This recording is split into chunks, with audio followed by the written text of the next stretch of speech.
Little girl knocked on the scariest biker's door in town and asked him to save her grandpa, a cold evening in a small town in Texas. The wind was strong, and the streets were almost empty.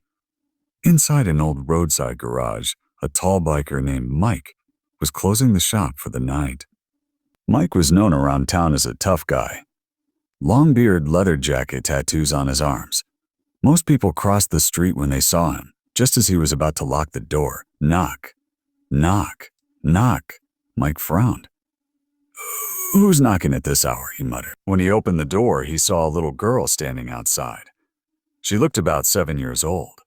Her hair was messy, and her small hands were shaking from the cold. Her eyes were full of tears. "Sir, please help my grandpa," she said softly. Mike was confused. What happened to him? The girl pointed down the dark road. "He fell. He can't stand up. Nobody stopped to help us." Mike looked around. The town was quiet. No cars, no people. He grabbed his jacket and followed the girl. They walked about 2 blocks until they reached an old pickup truck parked near a broken streetlight. Next to the truck, an elderly man was lying on the ground, struggling to breathe. The old man looked weak, maybe in his 70s. His face was pale. Mike immediately knelt beside him. "Sir, can you hear me?" Mike asked. The old man opened his eyes slowly. "On my leg. I slipped while fixing the tire," he whispered. Mike checked the leg. It looked badly injured. "I'll take you to the hospital." But the old man grabbed Mike's arm. "No hospital. Too expensive," he said with pain in his voice. The little girl looked down. "We don't have money." For a moment, Mike stayed silent. People in town always thought Mike was dangerous, a biker, a rough man who didn't care about anyone. But they didn't know his story. Years ago, Mike had lost his own father because no one stopped to help after a road accident.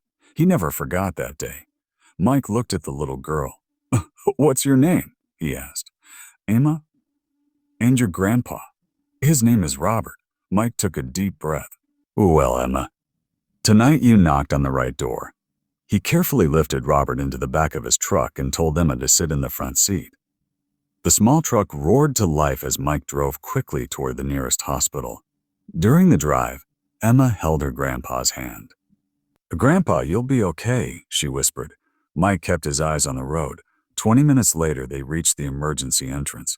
Doctors rushed Robert inside. Emma waited nervously in the hallway while Mike sat beside her.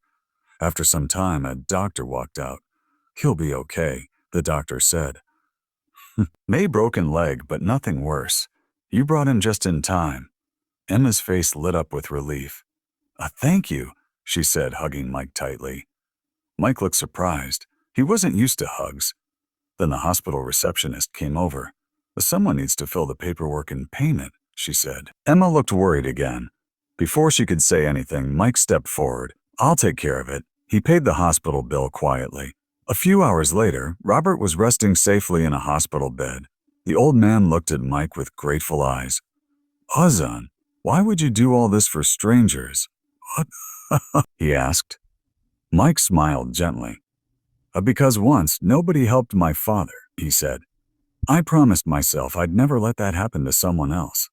Robert slowly reached out and shook Mike's hand. "You're a good man," he said. The next morning, Mike returned to his garage like usual. But something had changed. People in town started hearing the story. The tough biker who saved a grandfather. The biker who paid a stranger's hospital bill. Soon, people who once feared Mike started greeting him with smiles. And sometimes, on quiet evenings, a little girl named Emma would visit the garage with cookies for the man who answered the door that night. Because sometimes all it takes to change someone's life is a small knock on the right door.